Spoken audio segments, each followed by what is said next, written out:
बदायूं में जनसभा को संबोधित करते हुए सीएम योगी आदित्यनाथ ने विपक्षों पर जमकर निशाना साधा। सीएम ने कहा कि सपा प्रत्याशी उतारने से पहले ही हार मान चुकी है, इसलिए सपा बार बार प्रत्याशी बदल रही है और देश में एक ही स्वर गूंज रहा है कि फिर एक बार मोदी सरकार।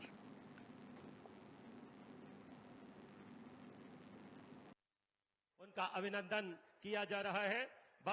कि समाजवादी पार्टी ने इतनी बार अपना प्रत्याशी बदल दिया है कि प्रत्याशी देने के पहले, मैदान में अखाड़ा सजाने के पहले ही समाजवादी पार्टी अपना हार मान चुकी है। ये बार बार प्रत्याशी बदलने का जो कारण है, आपने देखा होगा, पहले एक प्रत्याशी को दिया तो उसे लगा कि वह बदायूं के अखाड़े में फिट नहीं होगा, तो उसको मना कर दिया गया।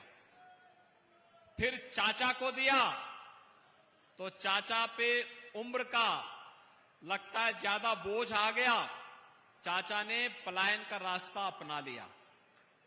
अब भतीजे पर विश्वास करने का प्रयास हुआ है, लेकिन भतीजे के पांव पहले ही उखड़ चुके हैं। और इसीलिए बहनों और भाइयों, कई क्षेत्रों में समाजवादी पार्टी एक बार नहीं, दो बार नहीं, तीन बार, अभी आपने देखा होगा 3 दिन पहले ही शाहजहांपुर का प्रत्याशी फिर बदल दिया, यानी नामांकन के दिन बदल दिया, अंतिम दिन नामांकन के बदल दिया गया। इससे पहले रामपुर में, मेरठ में, और इसलिए जनता जनार्दन कह चुकी है ये प्रत्याशी बदलने से नहीं काम होने वाला है। पुराना जितना भी लेखा जोखा है उसका हिसाब जनता जनार्दन इस चुनाव में फिर से करने वाली है समाजवादी पार्टी का। बहनों और भाइयों,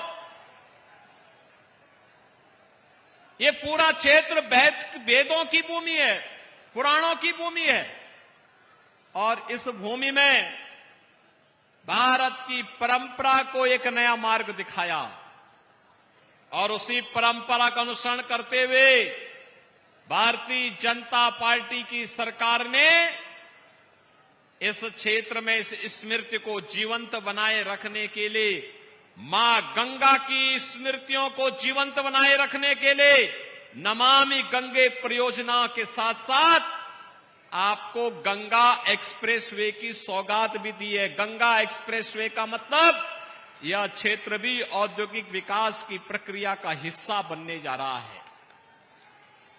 आपकी दूरी को भी और दिलों की दूरी को भी यह कम करने में सहायक होगा।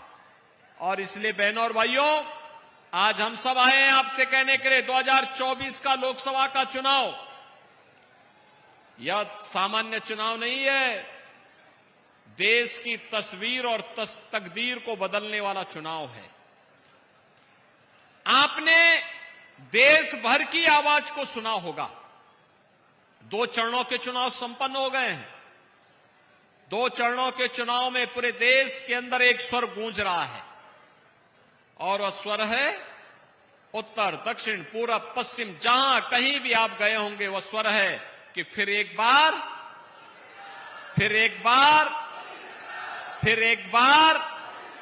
मोदी सरकार का। बहनों और भाइयों, ये मोदी सरकार का जो स्वर है, यह स्वर पूरे देश के अंदर गूंज रहा है, तो बदायूं जिले में भी, बदायूं संसदीय क्षेत्र में भी गूंजेगा। इसके लिए अपील करने के लिए मैं आया हूं। कोई संदेह नहीं है, किसी को संदेह नहीं है कि बदायूं भारत के स्वर के साथ न हो, क्योंकि बदायूं ने वह करके दिखाया है। बदायूं हमेशा सकारात्मक शक्तियों के साथ में रहा है। बहनों और भाइयों, आज की बात नहीं कर रहा हूं मैं, बहुत पहले से बदायूं का आशीर्वाद भारतीय जनता पार्टी को प्राप्त होता रहा है, और इसलिए भी इस बार होना है। 10 वर्ष के अंदर आपने देश की कायाकल्प होते हुए देखा है। आपने 10 वर्ष में बदलते हुए भारत को देखा है। भारत के सम्मान को दुनिया के मंच पर बढ़ते हुए देखा है, भारत की सुरक्षा को सुदृढ़ हुए देखा है, आतंकवाद और नक्सलवाद की समस्या को अपनी आंखों में समाधान होते हुए देखा है। नहीं तो 2014 के पहले क्या था, कहां विस्फोट हो जाए कोई भरोसा नहीं, कौन निर्दोष नागरिक उसकी चपेट में आ जाए कोई भरोसा नहीं, और लोग मरते थे भारत में और पाकिस्तान जश्न मनाता था, तत्कालीन सरकार मौन बनी रहती थी। बहनों और भाइयों, आज आप देख रहे होंगे अगर पटाखा भी जोर से फट जाएगा ना तो पाकिस्तान सफाई देता है कि नहीं नहीं मेरा हाथ नहीं है, क्योंकि उसे मालूम है कि आज भारत की किसी आतंकी घटना में पाकिस्तान का हाथ होगा तो लेने के देने पड़ जाएंगे।